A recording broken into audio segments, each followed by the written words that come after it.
Hello students, welcome to Amazon academy. तो students, आज हम डिस्कस करेंगे नायलॉन के बारे में। और नायलॉन क्या होते हैं? They are polymers. Okay, nylon एक जनरल नेम है जो सिंथेटिक फाइबर्स के लिए यूज किया जाता है। And these synthetic fibres are polyamides. Okay, and which are polymers and they have protein like structure. Proteins भी क्या होते हैं? They are formed by amino acids. ठीक है, they are formed by the polymerisation of amino acids. और उनका जो structure होता है वो नायलॉन के जैसा स्ट्रक्चर होता है, या हम ये बोल सकते हैं कि सिंथेटिक फाइबर्स हैं, ठीक है, which have protein like structures. क्या होते हैं नायलॉन, इसके बारे में बात करते हैं। ए नंबर इज फिक्स्ड। नायलॉन के साथ हमेशा कुछ नंबर्स एसोसिएटेड होते हैं। नायलॉन 6, नायलॉन 26, नायलॉन 610, ठीक है, नायलॉन 66। ये नंबर्स रिप्रेजेंट करते हैं कि कितने कार्बन एटम्स प्रेजेंट हैं मोनोमर्स के अंदर। ठीक है, तो सबसे पहले हम बात करते हैं जो पॉइंट हमने डिस्कस किए। सबसे पहले हम बात करते हैं नायलॉन 66। आप देख रहे हो लेफ्ट साइड में हमारे पास एक कंपाउंड है जिसमें टोटल 6 कार्बन एटम्स हैं। 4 तो CH2 से आ गए और 2 कार्बोक्सिलिक एसिड से आ गए, और इसको हम बोलते हैं एडीपिक एसिड। ठीक है, राइट साइड में हमारे पास देखो डायमीन है, 2 NH2 है और बीच में 6 कार्बन है। ठीक है, इसको हम बोलते हैं hexamethylene diamine.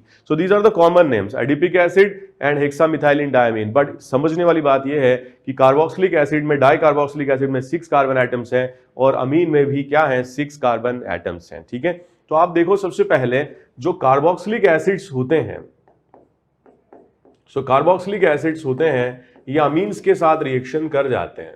And the mechanism of this reaction is SNAE। Okay, so with the loss of water they convert to amides. So C double bond O NHR prime with the loss of H2. So this linkage, C double bond O NH linkage, this linkage is known as amide linkage। या जब proteins हमने बनाते हैं, जो proteins बनते हैं उसमें amino acids का इस तरीके से रिएक्शन होता है तो उसको पेप्टाइड लिंकेज भी कहते हैं। ठीक है, तो इसको हम क्या बोलते हैं? अमाइड लिंकेज, या प्रोटीन्स के केस में इसको पेप्टाइड लिंकेज बोलते हैं। बट इसमें देखो छोटे पार्टिकल का लॉस हो रहा है, छोटे पार्टिकल का लॉस हो रहा है। तो जब जो एडिशन रिएक्शन होती है या इस तरीके की जो रिएक्शंस होती हैं जिसमें छोटे पार्टिकल का लॉस होता है, तो इस तरीके के जो पॉलीमराइजेशन रिएक्शंस हैं इनको कहा जाता है कंडेंसेशन पॉलीमराइजेशन। सो जो नाइलॉन्स हैं उनमें देखो आप, यहां पर C डबल बॉन्ड OH है और NH2 है, तो इससे वाटर का लॉस होगा और वाटर के लॉस से इस तरीके का C double bond NH linkage बनेगा। और क्योंकि वाटर पार्टिकल्स का लॉस हो रहा है, छोटे पार्टिकल्स का लॉस हो रहा है, तो हम ये बोल सकते हैं कि such type of polymerisation it is known as condensation polymerisation. So this type of polymerisation is condensation polymerisation.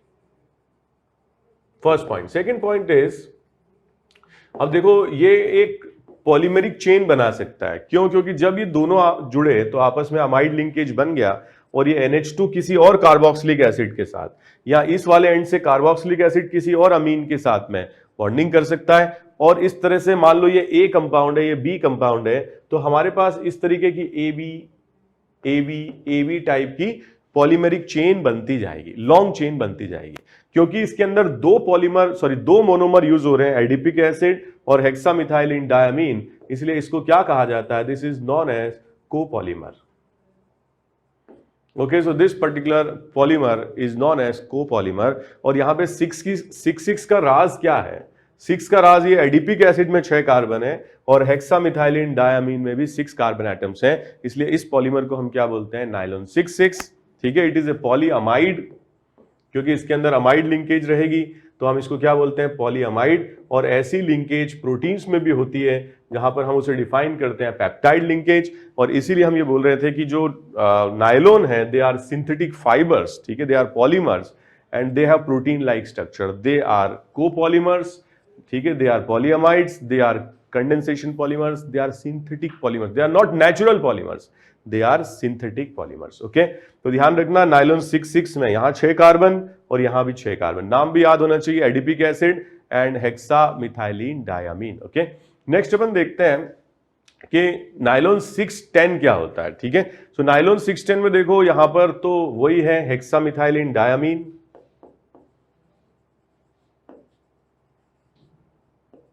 ठीक है, hexamethylene diamine and this is sebacic acid. ठीक है, इसको क्या बोलते हैं हम? Sebacic acid. Sebacic acid 10 carbon atoms हैं, ठीक है। एंड दिस इज सेम जो हमने लिखा था अभी, हेक्सा मिथाइलिन डायमीन, ठीक है। तो यहां पे कार्बोक्सिलिक एसिड है, यहां अमीन है, ये आपस में क्या होंगे, दे शो कंडेंसेशन, वाटर का लॉस होगा। This is also a condensation polymer, so this is also a condensation polymer.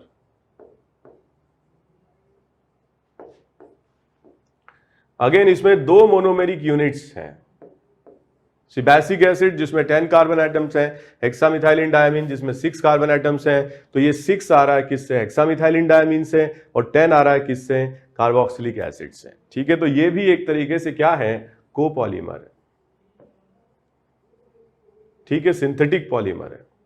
और मैं ये भी बोल सकता हूं कि जैसे यहां पर इन दोनों के बीच में वाटर का लॉस होगा, आई एम सॉरी, जैसे इन दोनों के बीच में वाटर का लॉस होगा तो ये अमाइड लिंकेज बन जाएगा। तो ये अमीन किसी कार्बोक्सिलिक एसिड के साथ, ये कार्बोक्सिलिक एसिड किसी अमीन के साथ बॉन्डिंग करके लॉन्ग चेन पॉलीमर्स बना सकते हैं, जिसको हम नाम देंगे क्या, nylon 610। Okay, so nylon 610 is a copolymer, condensation polymer, and also it is A polyamide. क्या है ये, एक पॉलीअमाइड, ठीक है। तो ये 610 हमें ध्यान रखना है। अब हम देखते हैं नायलॉन 26। अब देखो 26 जो है ये थोड़ा सा डिफरेंट है। यहां पर देखो एक जो अमीनो एसिड है, यहां पर देखो CH2 और NH2 और CH2COH, इसमें दोनों फंक्शनल ग्रुप है, NH2 भी है और COH भी है। ये एक तरीके से देखा जाए तो क्या है, ये अमीनो एसिड है, एक NH2 है, एक COH। ये हमारा सबसे बेसिक अमीनो एसिड है जिसका नाम है ग्लाइसीन, ठीक है। और इसमें देखो total number of carbon atoms 2 हैं, ठीक है, एक CH2 है और एक COH, ठीक है। यहां पर देखो कार्बन एटम्स कितने, 5 तो आ गए CH2 से और एक आ गया कार्बोक्सिलिक एसिड से, मतलब 6 कार्बन एटम्स हैं। और इसको कहा जाता है amino caproic acid, amino caproic acid. तो अमीनो कैप्रोइक एसिड में 6 कार्बन एटम्स हैं। अब देखो बच्चों, इसमें जो हमने नायलॉन 66 पढ़ा, 610 पढ़ा, उसमें एक मोनोमर में केवल एक ही फंक्शनल ग्रुप था, जैसे सिबैसिक एसिड में COH था और हेक्सामिथाइलिन डायमीन में NH2 था। लेकिन यहां पर देखो दोनों फंक्शनल ग्रुप हैं, एक मोनोमर में NH2 भी है, COH भी है, दूसरे मोनोमर में NH2 भी है, COH भी है। तो इस मोनोमर का COH इसके साथ NH2 के साथ में रिएक्शन कर सकता है, फिर इसका COH किसी दूसरे के साथ NH2 के साथ रिएक्शन कर सकता है। तो यहां पर इस तरीके से बॉन्डिंग होगी कि कार्बोक्सिलिक एसिड और अमीन, ठीक है, एक मॉलिक्यूल का कार्बोक्सिलिक एसिड, दूसरे का NH2 ग्रुप, फिर इस मॉलिक्यूल का कार्बोक्सिलिक एसिड, दूसरे का NH2, ये मिलकर के और कंडेंसेशन शो करते हैं, वाटर का लॉस करते हैं, ठीक है। तो ये रिएक्शन भी क्या होती है, कंडेंसेशन रिएक्शन होती है। ये पॉलीमर भी क्या है, कंडेंसेशन पॉलीमर है। इसमें भी 2 अमीनो एसिड्स यूज हो रहे हैं, 2 मोनोमर्स यूज हो रहे हैं, इसलिए इसको भी हम क्या बोलेंगे, इट इज ए कोपॉलीमर, ठीक है, कोपॉलीमर। एंड अगेन इसमें भी क्या हो रहा है कि अमाइड लिंकेज बन रहा है, C डबल बॉन्ड और NH2 बन रहा है, तो इसको भी हम क्या बोलते हैं, पॉलीअमाइड,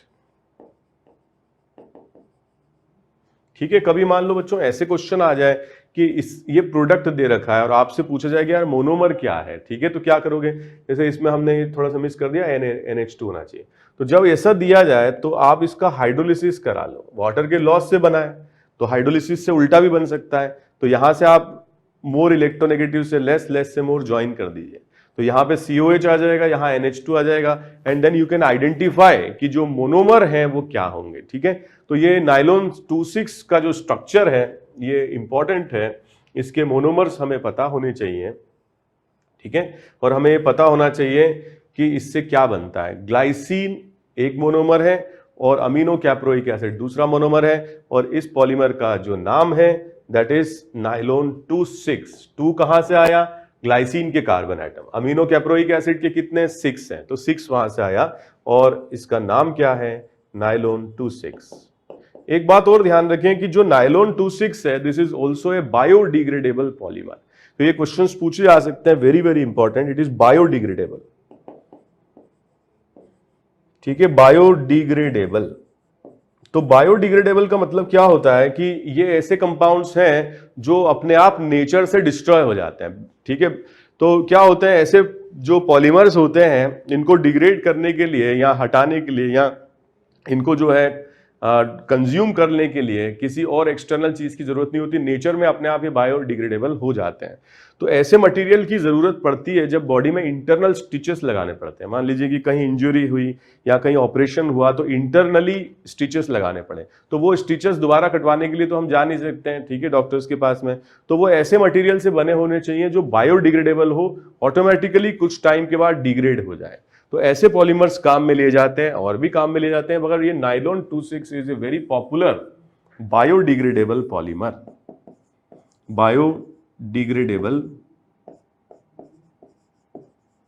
ठीक है, बायोडिग्रेडेबल पॉलीमर। ओके, एक और है जो सिंगल नंबर जिसके साथ आता है, this is known as nylon 6। अब नाइलॉन 6 जो है एक ही नंबर आ रहा है, इससे हमें थोड़ा आइडिया भी लग रहा है कि ये एक ही मोनोमेरिक यूनिट से बनता है और इस मोनोमेरिक यूनिट को हम बोलते हैं कैप्रोलैक्टम। क्या बोलते हैं?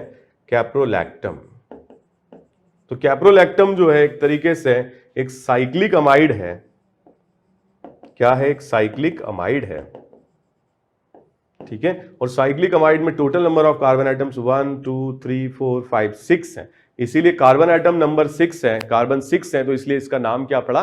नाइलॉन 6, ठीक है। तो ये caprolactam is the monomeric unit, और क्योंकि सिंगल मोनोमर है तो इसको हम क्या बोल सकते हैं? It is A homopolymer. क्या है ये? होमोपॉलीमर है। First point. सेकंड पॉइंट, जो यहां पर लिंकेज बनेगी वो भी क्या होगा? जैसे अगर अपन वाटर का एडिशन कराते हैं, तो वाटर का एडिशन अगर हम कराते हैं तो थोड़ा सा इसको आप ऐसे समझिए, कैप्रोलैक्टम पर हमने क्या किया? वाटर का एडिशन करा दिया। तो ये थोड़ा समझने के लिए इजी हो जाएगा आपके लिए, ठीक है। तो वाटर का जब हम एडिशन कराते हैं, मैंने आपको तरीका भी बताया कि जो मोर इलेक्ट्रोनेगेटिव है उसको लेस से ज्वाइन कर दीजिए और जो लेस इलेक्ट्रोनेगेटिव उसको मोर से ज्वाइन कर दीजिए। This is SN-AE reaction, addition elimination reaction है, और इसका अगर हाइड्रोलिसिस कराया जाए तो ये कंपाउंड बन जाता है।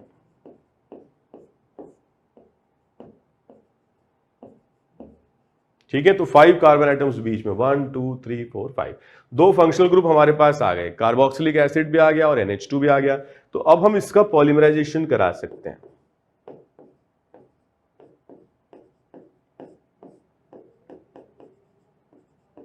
ठीक है, तो NH2 ग्रुप और carboxylic group SN-AE reaction show करेंगे